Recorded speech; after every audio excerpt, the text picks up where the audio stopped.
Hello Internet, and welcome to my live reaction for One Piece chapter 1062.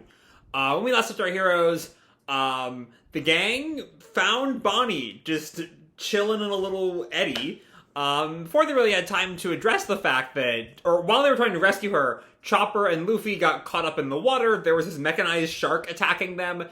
Jinbei went to go rescue the 3 Devil Fruit users who were trapped in the water and couldn't swim.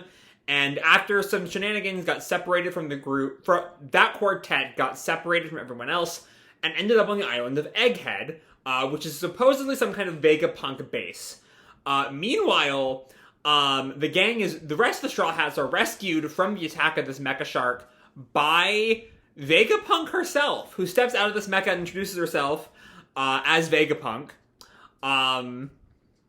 And so, there's also some stuff going on with the Marines, with Helmeppo and this woman Hibari wants to borrow one of the Seraph Pacifista we saw during 1059 to go rescue Kobe.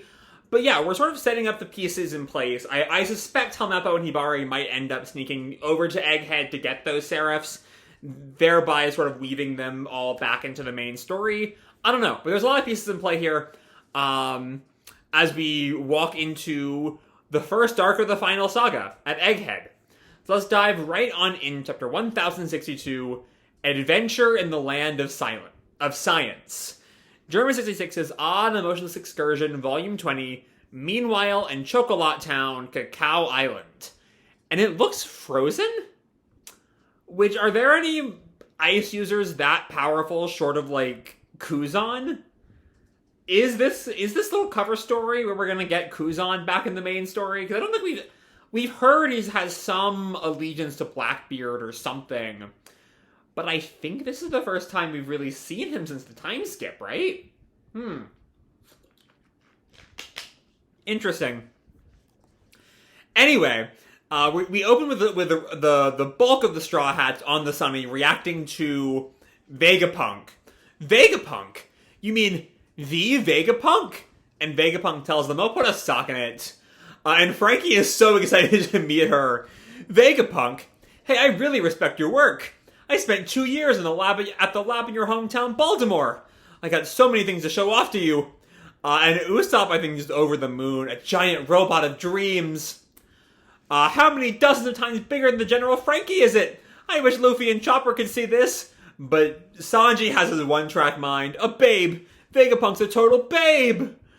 And Vegapunk has a little exclamation point speech bubble of like shock at all of this, but Robin is a little cautious. "Wait, I've never heard that Vegapunk was a woman, and her appearance doesn't add up based on Vegapunk's long history of activity."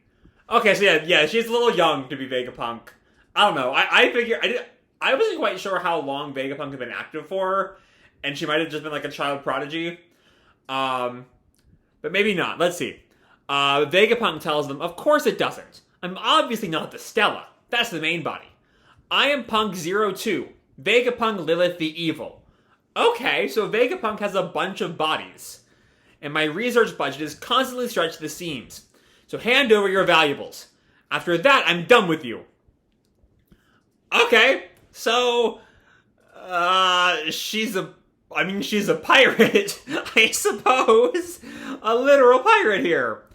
And Nami reacts, "What are you talking about? On this frigid sea?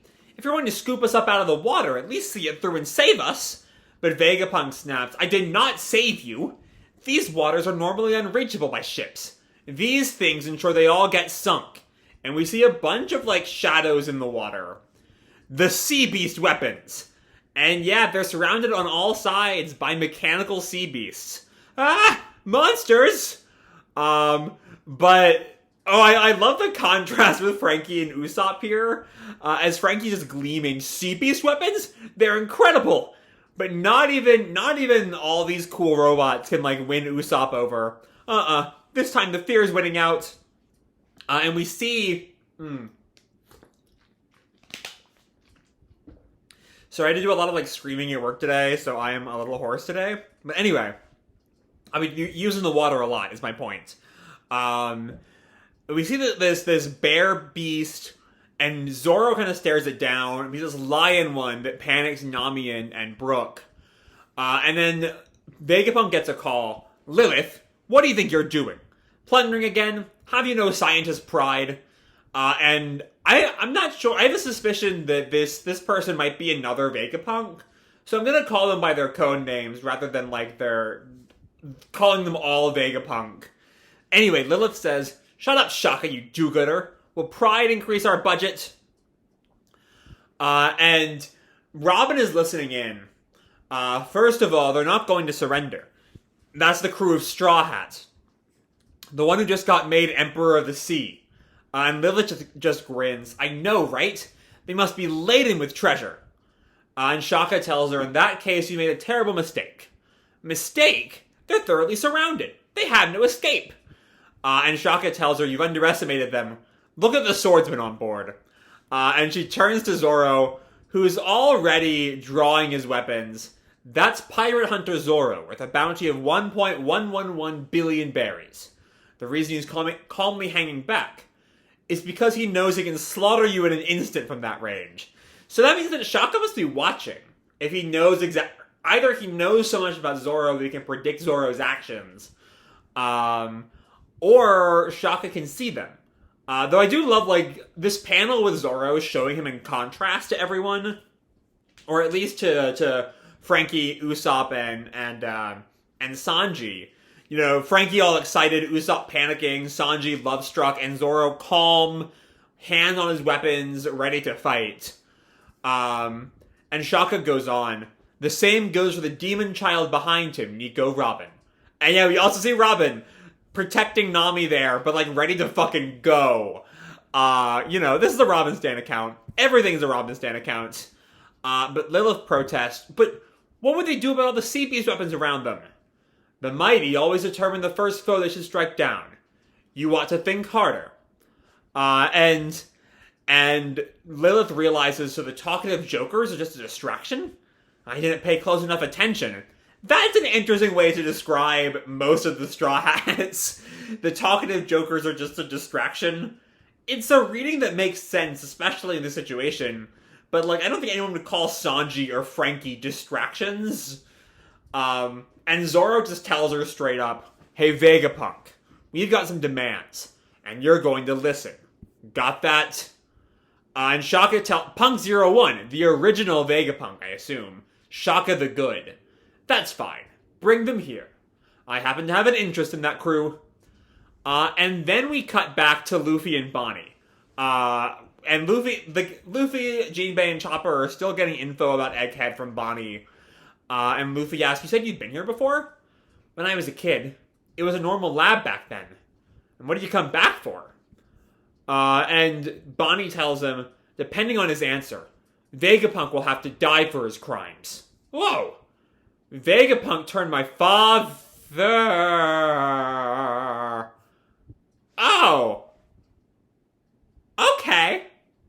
Kuma's Bonnie's father. Alright. Okay. That's news to... I don't think we knew that, right? We didn't... That's not something everyone else knew, and I'm just finding out now. Because I don't think she mentioned that when she, like, snuck into the Celestial Dragon Zone at the Reverie. I think this is news, right? Vegapunk turned my father into a cyborg. And Luffy does not see the point there. What? That's so cool, though. And Bonney tells him at this point he's lost his sense of humanity. He doesn't even know who he is anymore. He's been turned into a pure, unthinking, living weapon. I'm curious, though, like, the gang... If she said that she was talking about Kuma, the gang knows Kuma, vaguely. They've, like, met Kuma in the past. And I'm curious how that knowledge might influence the way that, like, Luffy... Especially, you know, given Kuma's protection of the Sunny for 2 years, how that would influence Luffy's actions. Right? Luffy was the one who found Kuma, right? I think that's true. It's been a while. And Jinbei tells her, that's a terrible thing to suffer. Yes. Vegapunk must pay the price. And Luffy tells her, sorry about that, Boggy. Bonney. And then they land. They reach the surface. and there's something weird about the ground. It's very sort of like grid based. Is the best way to describe it. Chopper reacts, we're on the surface again. And Luffy's just grinning, let's go and find some food. And then he stops short, gleaming. Wah! And then Bonney thinks to herself, oh right, I met Sabo and Marijoa. I don't need to bring that up now. Okay. I mean, given the current status of Sabo, I'm not sure that telling Luffy anything about Sabo will help anything. But Bonney is sort of keeping that card close to her chest, which is a choice. A somewhat understandable choice, given like it doesn't really have anything to do about anything. But anyway, something to keep in the back of our minds that Bonney is actively keeping this Sabo info from Luffy. And we see the very sort of like futuristic landscape of Egghead. It also all looks to be inside a dome. Like last time when we saw the exterior of Egghead, it looked like a jungle. This looks to be inside though. As Luffy's just freaking out. Wow! What is this place? A giant robot? And a space monster? Everything's flying! And Jinbei's just stunned. What in the world? I'm gonna go on a ride, Luffy, no! And Bonney tells him, hey, we're intruders, remember? Gom gom! And Chopper calls out to him, be careful, Luffy! Rocket! And Luffy rockets right into the dragon's mouth. And the dragon shuts its mouth over Luffy. Once again, it's only been 5 or 6 chapters since Wano, and we're already back to fighting dragons. Alright, Oda, I see you. Everyone panics. Luffy got eaten! But no, Luffy, oh, it's a hologram, I bet. Luffy zips right out of the back of the dragon's head. And hits like one of the towers behind it. Huh? Wah! And he hits the ground as Jinbei asked, hey, are you okay? And Luffy's just confused. What the? I swore I got swallowed. And Bonney also being the glutton notes, look, a giant parfait. Cookies, fruit, heaps of whipped cream. And they're all 3 of them, Luffy, Bonney, and Chopper just go flying for it. Let's eat! And Jinbei calls to them, now hold on just a minute. No one's just going to leave out delicious treats for you. It's clearly some kind of trap. And they all land through it like it's a hologram. Like it's another hologram. Shocking all 3 of them. And even Jinbei didn't quite see that one coming. And they try to touch it again, and it's just not there. What? You pass right through it.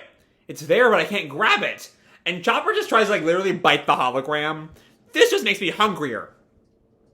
And then Luffy thinks, did we die at some point? Luffy!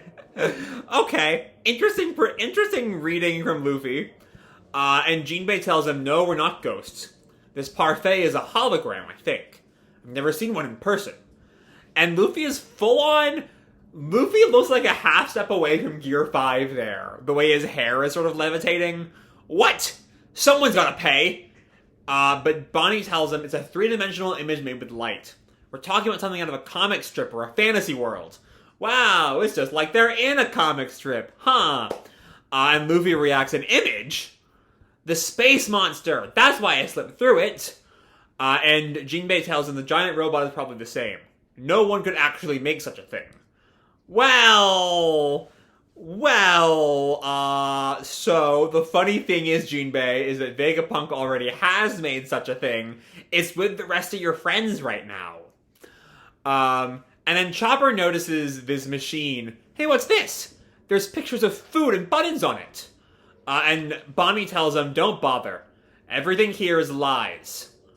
And Jinbei then starts to think, I just noticed something. The sea was cold here, and yet... And this giant, robot girl is the best way to describe her. Or she's giving me robot vibes. Comes up to them. This is a tropical place. Although it is indeed a winter island. Thanks to the island AC I created, we can control the temperature of the island itself. And Luffy is just like, comments, that thing's as big as Kaido. And we see he's like rolling up his sleeves, ready to fight this robot girl.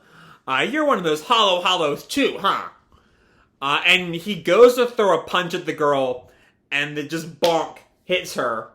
And the girl throws a fist back, eat this, jerk! And sends Luffy flying away into the food machine from that Chopper noticed on the previous page. And out props a freshly made burger, fries, and a Coke.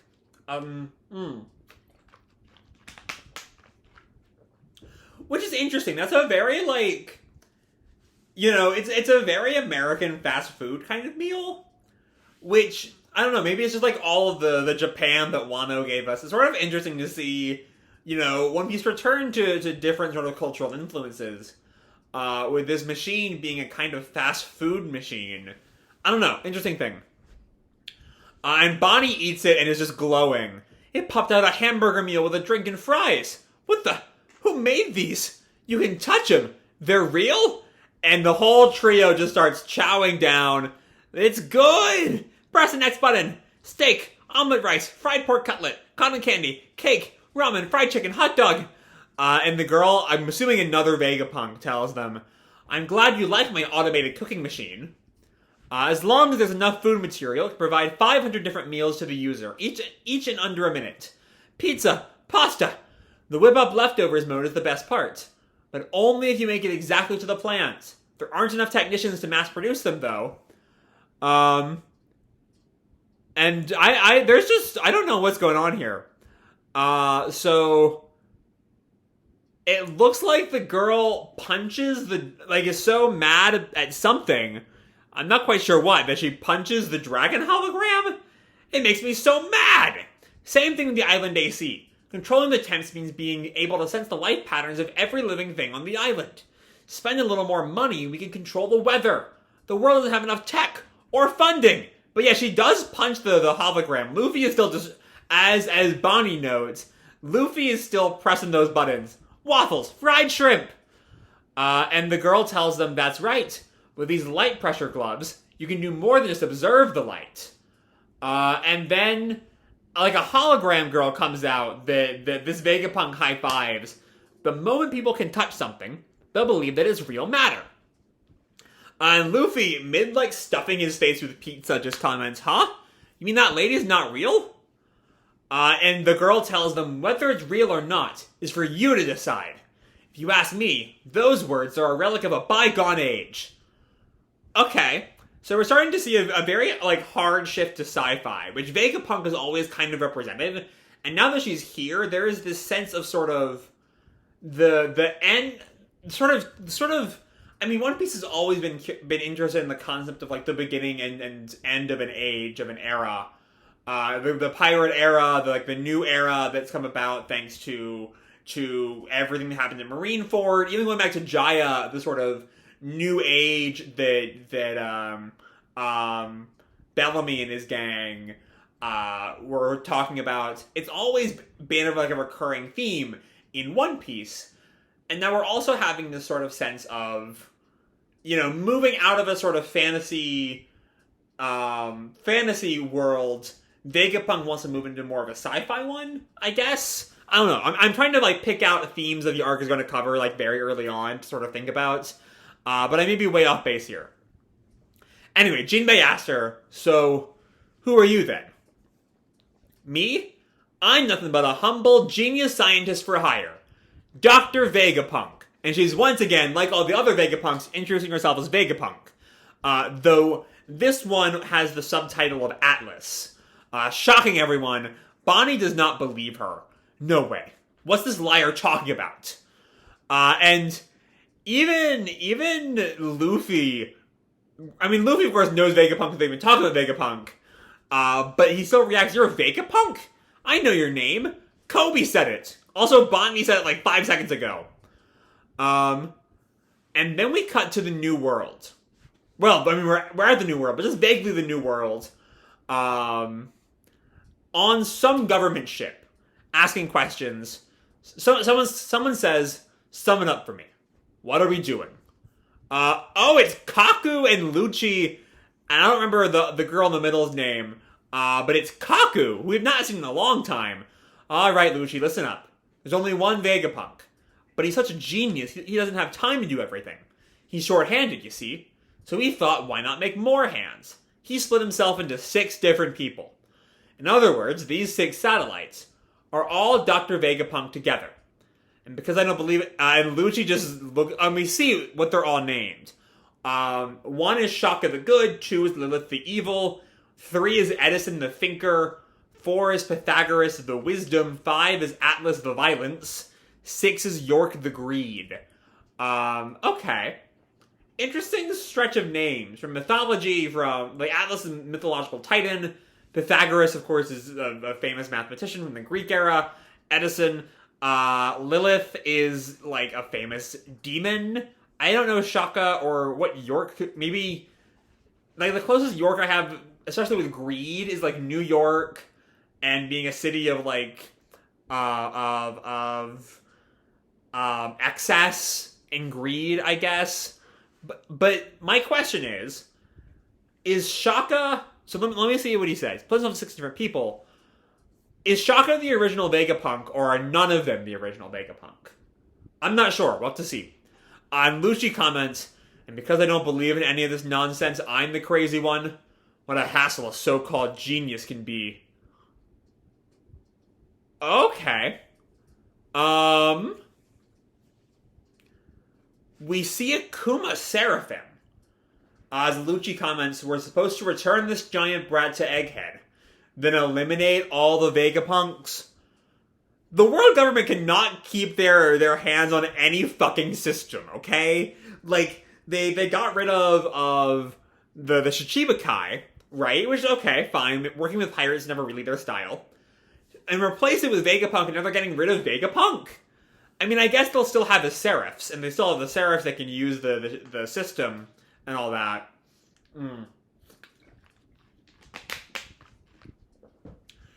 But yeah, I guess they're getting rid of Vegapunk, which is going to complicate the story on Egghead even more. I mean, not that it's like Wano lengths of so much going on yet, but we're seeing all these different factions circling around Egghead. And Kaku comments, and be careful with his lab. It's full of valuable things. And the woman in the middle was Stussy, who I think was at Sanji's wedding, right? She betrayed someone at Sanji's wedding, right? I remember that storyline vaguely. Yeah? Yeah. Let me see. She shot some... I'm not going to read through all of this, but... yeah, she was there for that. And I think it was revealed she was CP0 at the time. And Lucci comments, they want us to eliminate the most useful man in the world. And does this have anything to do with what happened in Lelouja the other day? Should Lucci be even mentioning that Lelouja exists, given the current... I mean, I guess with it's just CP0 people, he can be a little more honest. But the current government stands that there is no place called Lelouja. And Stussy comments, the last thing a man as keenly perceptive as you should be doing is looking for answers. And Kaku comments, exactly. Don't drag us into your trouble, Lucci. To be continued. Okay, so, there's a lot going on here. And a lot of it, like, I feel like there's not that much to really dig into so far. It's sort of an introduction to a lot of concepts. But there's just a lot of words, which is why we've been at this for 25 minutes already. But anyway, getting rid of that thought for now, because that's not taking me anywhere. There is a lot to like here, as we set up the arc. Because we do get a good sense of the various factions circling around this arc. We have the Straw Hats, we have Vegapunk, we have potentially Helmeppo and Hibari attempting to take a Seraph to rescue Kobe, and we have CP0, bringing back Lucci and Kaku and kind of introducing Stussy, who did some stuff in the past, but not a whole lot. So we sort of see the way the arc is shaping up. It's early to say how the arc is shaping up, considering how long this arc could be, and we're only really 2 chapters into it. But still, we're seeing the sorts of themes here with the sort of the past versus the future in another shape. You know, a lot more science fiction tinged shape than we normally get from One Piece. As Vegapunk has always promised, we're now sort of seeing play out here. Oh, hold on. I don't know how I missed this earlier. The fact that the girl who's with them is the violence is like the Vegapunk, the Atlas that's with Luffy and the gang is the violence. I mean, I guess that fits her punching the dragon, but I'm curious what that's going to end up meaning as like a threat for Luffy if Vegapunk is kind of an antagonistic force in this arc. Again, that all remains to be seen because where exactly we're going with Vegapunk is still a little unknown. If the government is betraying him, you know, they might end up allying with Luffy and Straw Hats. I don't know. Lots to imagine there. My point is, this is very much the opening salvo of an arc where there still is a whole lot of places the story could go. There's still like some really good stuff. Just like, you know, I love the bit of Zoro and Robin. As Shaka points out, like, don't underestimate them. They'll whoop your ass is a good bit. We get the Bonney Kuma reveal, just why Bonney cares so much about him. And I really appreciate how, like, casual that was. It wasn't like a big twist. It's just like, you know, to her, there's no reason to hide that fact. Though when the gang realizes that she's Kuma's daughter, how will that change the dynamic? All remains to be seen. And, like, the antics at Egghead are a lot of fun. There's some good gags there. And then there's Atlas, there's the Seraphim Kuma on the way, there's CP0. And, you know, given the Seraphim Kuma and Bonney, I'm curious how that will end up blowing up. It's very much the chapter where you can see the sort of seeds that Oda is planting, and now we just have to wait and see how those seeds grow. And I can't wait to see what happens there. So with that said, I'm going to leave this video off here. Hope you all enjoyed the chapter, the video itself. If you did, feel free to drop me a like or subscribe, or, you know, do whatever makes you happy, you know? And as always, your life is your own, okay? Bye!